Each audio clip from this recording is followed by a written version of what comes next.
NEET UG paper leak के दोषियों पर सख्त कार्यवाही करने और तमाम भर्ती परीक्षाओं में व्याप्त धांधली पर रोक लगाने की मांग पर छात्रों नौजवानों ने स्थानीय शास्त्री पार्क पर विरोध दर्ज कराया। आज मूवमेंट अगेंस्ट एम्प्लॉयमेंट की गुना जिला इकाई के द्वारा प्रदर्शन कर विरोध दर्ज कराया। जिला संयोजक मनोज रजक ने कहा कि नीट परीक्षा 2026 पेपर लीक केंद्र सरकार की और एनटीए की घोर लापरवाही का नतीजा है, जिसका परिणाम करोड़ों छात्रों को भुगतना पड़ रहा है। कई सारे छात्र आत्महत्या कर चुके हैं। इसकी जिम्मेदारी सिर्फ और सिर्फ एनटीए नेशनल टेस्टिंग एजेंसी और उसकी संस्थापक केंद्र सरकार की है। उन्होंने आगे बताया कि अभी तक 2015 से 2026 तक 148 परीक्षा घोटाले हुए हैं, 87 परीक्षाएं रद्द हुई हैं, 9 करोड़ बच्चों का भविष्य प्रभावित हुआ है। अभी तक 148 घोटालों में सजा हुई है। सिर्फ एक को सीबीआई ने 17 मामले, ईडी ने 11, किसी को सजा नहीं। नीट, एआईपीएमटी और अन्य मेडिकल परीक्षाओं में अकेले 15 घोटाले हुए हैं।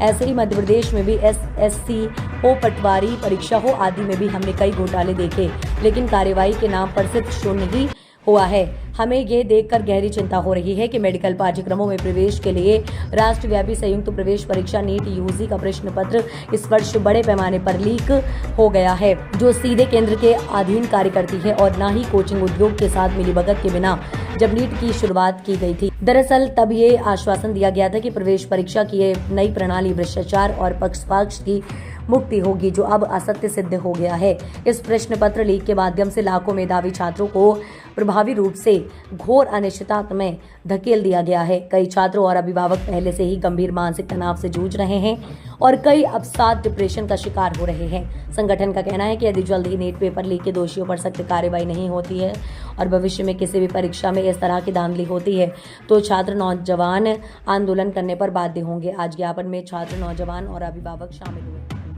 रास्ते से जो लोग गुजर रहे हैं, कभी साथीगढ़, बड़ा दुख है कि जिन लोगों को इस देश का भविष्य बनना है, तो उनको बनने से पहले उन लोगों को आत्महत्या करने के लिए प्रेरित किया जा रहा है। इस सरकार के अंत में पिछले 10 साल के अंदर कम से कम 7 बार पेपर लीक हुए। इस वर्ष नीट की परीक्षा में 22 से 24 लाख बच्चे बैठे, लेकिन पेपर देने के बाद मालूम पड़ा कि 20 लाख, 25 लाख, 50 लाख, 40 लाख रुपए में पेपर बिक गए और जिन लोगों को सिलेक्शन होना था वो रह गए।